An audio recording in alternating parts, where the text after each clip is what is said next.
right now and press the bell icon. Never miss an update. Hello दोस्तों, स्वागत है आप सभी का आपके अपने यूट्यूब चैनल स्टडी प्लस में। और आज आपके बीच में मैं लेके आया हूँ एक वीडियो जिसमें हम बात करने वाले हैं उत्तराखंड क्लर्क जो पेपर है उसके लिए या और एग्ज़ाम के लिए भी आपके कंप्यूटर की टॉप 50 क्विज। इसमें हम बात करने वाले हैं वो महत्वपूर्ण प्रश्न जो बार बार एग्जाम में पूछे गए हैं या पूछे जाते हैं। तो चलिए शुरू करते हैं इस वीडियो को। पहली बार चैनल पर आए हैं, पहली बार वीडियो को देख रहे हैं तो चैनल को कीजिए सब्सक्राइब और बेल आइकन को कीजिए एक्टिवेट, आने वाली सभी वीडियो की नोटिफिकेशन सबसे पहले पाने के लिए। तो चलिए शुरू करते हैं।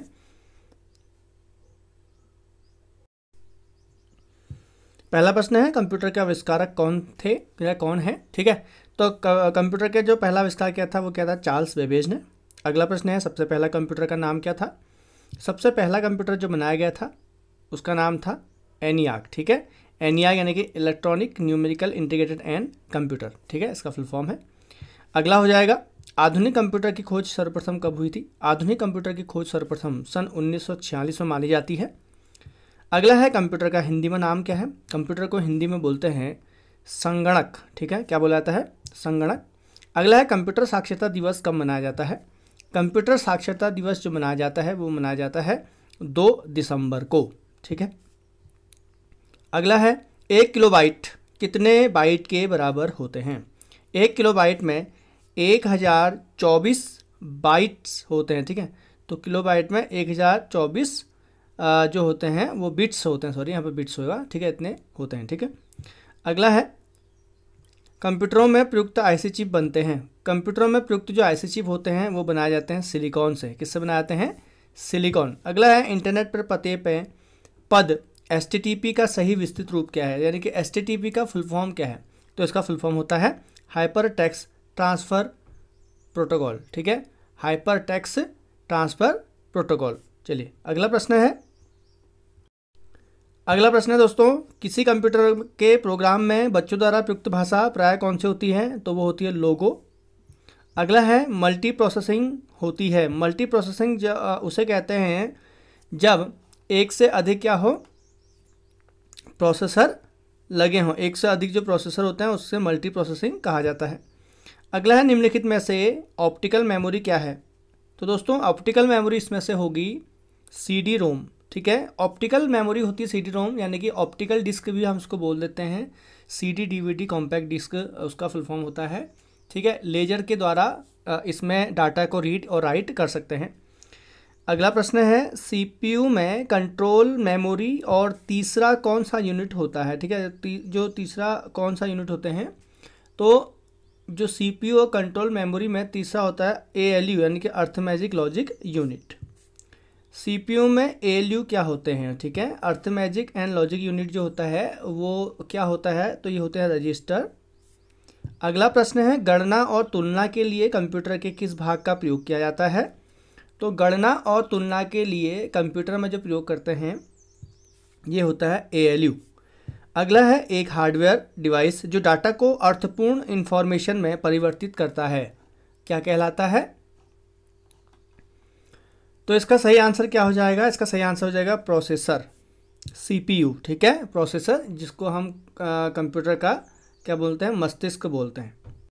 अगला प्रश्न है, कंप्यूटर को किस प्रकार की बुद्धि की संज्ञा दी जाती है? कंप्यूटर को कृत्रिम बुद्धि की संज्ञा दी जाती है। ठीक है, जिसको हम आर्टिफिशियल बोलते हैं। आपने आजकल बहुत सा वर्ड भी सुना होगा, एआई यानी कि आर्टिफिशियल इंटेलिजेंस, तो वही आर्टिफिशियल बुद्धि होती है कंप्यूटर।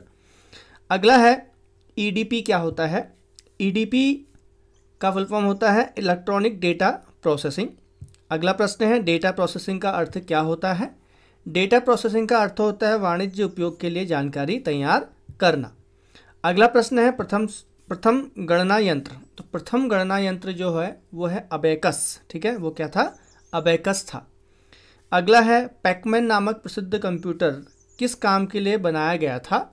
पैकमैन का संबंध खेल से है। पैकमैन कंप्यूटर जो है वो खेल के लिए बनाया गया था। अगला है, कीबोर्ड में फंक्शन कीज़ की संख्या कितनी होती है? कीबोर्ड में जो फंक्शन की होती हैं वो 12 होती हैं। F12 तक का कोई भी जो की होती है उनको फंक्शन कीज़ बोला जाता है। अगला, पहला कंप्यूटर माउस किसने बनाया था?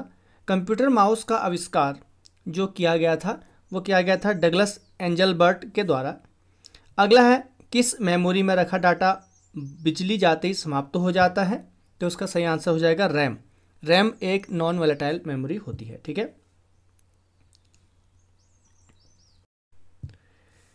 कंप्यूटर में आईबीएम का पूरा नाम क्या होता है? देखो कंप्यूटर में आईबीएम जो एक कंपनी है जो कंप्यूटर बनाती है, उसका पूरा नाम है इंटरनेशनल बिजनेस मशीन, ठीक है। 25 वाला है, निम्नलिखित में से कौन सा मशीन इंडिपेंडेंट प्रोग्राम है? तो मशीन इंडिपेंडेंट प्रोग्राम जो होते हैं वो होते हैं हाई लेवल लैंग्वेज प्रोग्राम।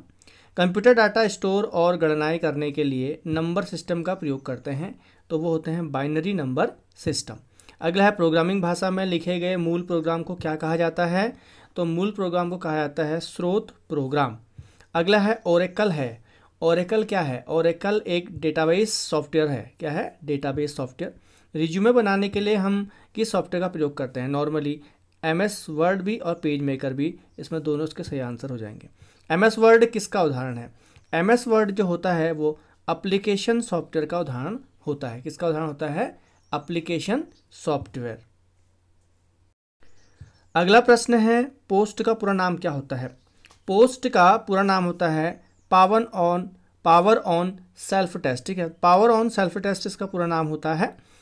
जब कंप्यूटर बूट करता है तो उस समय सबसे पहली प्रक्रिया जो होती है वो होती है पोस्ट। अगला है, जब एक कंप्यूटर में दो प्रोसेसर लगाए जाते हैं तो उसे क्या कहते हैं? तो उसे कहा जाता है पैरेलल प्रोसेसिंग। अगला प्रश्न, अनसॉलिसिटेड ईमेल को क्या कहते हैं? अनसॉलिसिटेड ईमेल जो होता है उसको बुलाता है स्पैम। अगला है, भारत में सर्वप्रथम किस राज्य ने इंटरनेट पर टेलीफोन डायरेक्टरी उपलब्ध कराई थी? तो यह राज्य जो था ये पहला राज्य था सिक्किम। अगला है, HTML का पूरा नाम क्या है? HTML का पूरा फुल फॉर्म होता है हाइपर टेक्स्ट मार्कअप लैंग्वेज। जो डिवाइस दो या दो से अधिक नेटवर्कों को जोड़ती है वो क्या कहलाती है? तो उसे हम कहते हैं, जो दो गेटवे जोड़ती है उसको बोलते हैं गेटवे, ठीक है। अगला है, WWW प्रोटोकॉल का प्रयोग करता है। WWW हमेशा HTTP प्रोटोकॉल का प्रयोग करता है। अगला प्रश्न है दोस्तों, ORG का संबंध किस क्षेत्र से है? देखो .org, जब हम ईमेल लगाते हैं या हम कभी कोई ईमेल जब लिखते हैं या कभी हम कोई साइट देखते हैं तो उसके पीछे .com नॉर्मली आपने देखा होगा, .org, .in ऐसे करके कुछ एक्सटेंशन लगे होते हैं। ऑर्गेनाइजेशन का जो मतलब होता है यहाँ पर, ऑर्गेनाइजेशन का संबंध संगठन से होता है। ऑर्गेनाइजेशन एक संगठन होती है, ORG मतलब ऑर्गेनाइजेशन। .com का मतलब कमर्शियल होता है, .in का मतलब इंडिया होता है। ऐसे .edu अगर कभी आपसे पूछ देता है, कई बार क्वेश्चन आ सकता है .edu क्या होता है? .edu का संबंध एजुकेशन से होता है, यानी कि वो एजुकेशन वेबसाइट होगी। .org और एक संगठन वेबसाइट होगी। .com वाली जो है कमर्शियल वेबसाइट होगी, ठीक है। तो ये होता है। .in तो हम खैर वो पीछे से इंडिया है या अगर चाइना है तो CH होगा या जो भी उसका CN होगा, ठीक है, उसका होता है। तो ये अलग अलग जो हमारे होते हैं इंटरनेट में किसी एड्रेस को खोजने के लिए एक्सटेंशन बहुत ज़रूरी होते हैं। अगला है, भारत में इंटरनेट की सुविधा कब से प्रारंभ की गई थी? तो भारत में 1995 से इंटरनेट की सुविधा प्रारंभ हुई थी। अगला है, वेबसाइट का एड्रेस निम्नलिखित में से कहलाता है? तो वेबसाइट का एड्रेस जो भी होता है, तो हम कभी भी जो वेबसाइट को कॉपी करते हैं तो वो होता है URL, ठीक है, यूनिफॉर्म रिसोर्स डिकोडर। अगला है, मॉडेम का पूरा नाम क्या है? मॉडेम होता है मॉड्यूलेटर और डीमॉड्यूलेटर, ठीक है। क्या होता है? मॉड्यूलेटर और डीमॉड्यूलेटर, जो हमको इंटरनेट और कंप्यूटर के बीच की कड़ी होती है। इंटरनेट को मॉडेम से लगाते हैं, मॉडेम को कंप्यूटर से जोड़ते हैं, ठीक है। अगला है, ईमेल का पूरा नाम क्या है? ईमेल का नाम होता है इलेक्ट्रॉनिक मेल। क्या होता है? Electronic mail. ईमेल के जन्मदाता किसे माने जाते हैं? अगला प्रश्न, ईमेल का जन्मदाता रे टॉमलिंसन, ठीक है। रे टॉमलिंसन को हम क्या मानते हैं? ईमेल का जन्मदाता मानते हैं। WWW का आविष्कारक कौन है? WWW का आविष्कारक है टिम बर्नर्स-ली, ठीक है, बहुत इंपॉर्टेंट। अगला है, निम्नलिखित में से कौन सा ईमेल का भाग नहीं है? तो ईमेल का भाग नहीं है, इसमें से कौन सा नहीं होगा? देखो हम जब ईमेल लगाते हैं तो अंडरस्कोर भी लगाते हैं, पहला वाला सही है। दूसरा वाला खाली डॉट है, इसको हम नहीं लगाते हैं, B इसका सही आंसर हो जाएगा। और डॉट तो हम लगाते ही हैं, .com, .in और @ हम लगाते हैं, तो 3 के 3 सही हैं, A, C और D। B जो है इस प्रश्न का सही आंसर हो जाएगा, यानी कि वो खाली हम कोष्टक लगा के नहीं छोड़ते हैं, ठीक है। अगला प्रश्न हो जाएगा, प्रिंट के लिए कौन सा मेन्यू सेलेक्ट किया जाता है? ठीक है, तो प्रिंट के लिए जो नॉर्मल मेन्यू सेलेक्ट किया जाता है वो होता है फाइल मेन्यू सेलेक्ट किया जाता है। अगला है, MS वर्ड में स्पेलिंग को सही करने वाले सॉफ्टवेयर को क्या कहते हैं? तो MS वर्ड में जो स्पेलिंग अपने आप सही हो जाती है तो उसको हम स्पेल चेक के नाम से जानते हैं। अगला प्रश्न, किसी कॉलम में टेक्स्ट प्रायः अलाइन होते हैं। कभी भी हम जब कोई MS वर्ड में किसी चीज़ में देखते हैं तो हमेशा ये एक साइड को अलाइन होते हैं, लेफ्ट साइड को अलाइन होते हैं, फिर हम इसको बीच में भी ला सकते हैं। अगर हम बाय डिफ़ॉल्ट हम कहीं पर MS वर्ड में टाइप करेंगे तो आपको देखना आपके लेफ्ट साइड में ही कोई भी चीज़ टाइप होगी, ठीक है। अगला है 49, नई स्लाइड के लिए कौन सी शॉर्टकट की होती है। अगर हम कभी पावर पॉइंट में स्लाइड बना रहे हैं तो उसमें अगर न्यू स्लाइड जोड़ेंगे तो उसके लिए होगा Ctrl+N।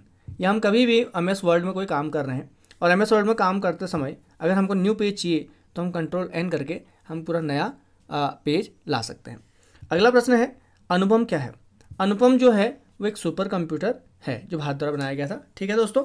तो यह थी आज की सीरीज जिसमें हमने 50 महत्वपूर्ण कंप्यूटर के जो क्वेश्चन थे वो डिस्कस किए, और आशा करता हूँ कि आपको अच्छे लगे हैं। तो लाइक कीजिए, शेयर कीजिए, और हाँ, अपने उन दोस्तों के साथ भी इस वीडियो को शेयर कीजिएगा जो आने वाले जो परीक्षा उनकी तैयारी कर रहे हैं। बहुत छोटी वीडियो है, बहुत शॉर्ट वीडियो है, आज समय आपका नहीं लेगी। तो चलिए मिलते हैं नेक्स्ट वीडियो।